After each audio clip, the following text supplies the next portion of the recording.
Kangkong, talong, okra at sibuyas. Masasarap na gulay na kadalasang nilalagay sa sinigang.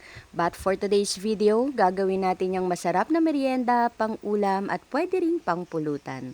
Sakto rin ito sa mga taong mahirap mapakain ng gulay. Madali lang itong gawin, crispy at talagang masarap. Gusto mo rin ba? Tara, luto tayo. Saktong-sakto rin pala ito sa mga batang hindi mahilig sa gulay.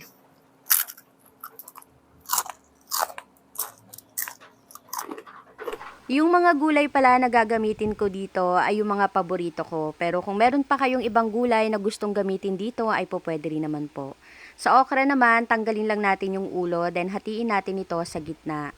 Yung kangkong naman, yung dahon yung gagamitin natin dito. At sa sibuyas naman, hiwain natin ito ng ganito, parang sa onion rings.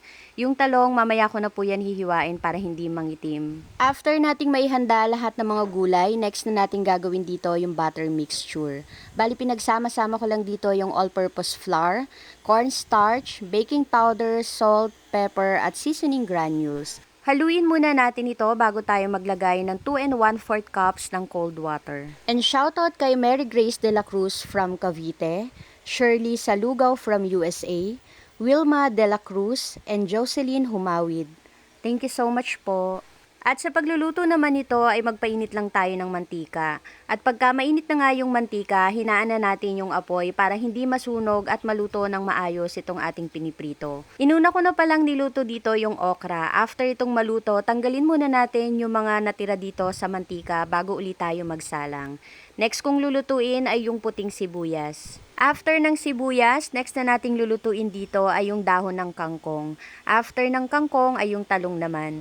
Sabi ko nga kanina, last kong hihiwain at lulutuin yung talong para hindi mangitim. Kailangan kasi na dry yung ating mga vegetables bago natin i-dip dito sa butter mixture. And ready to serve na ang ating masarap na crispy veggies.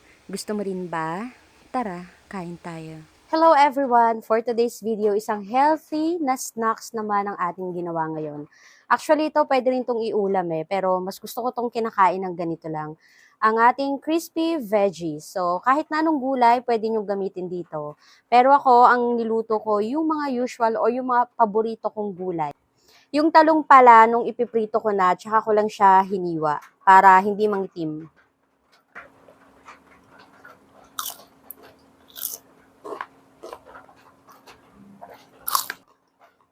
Kangkong.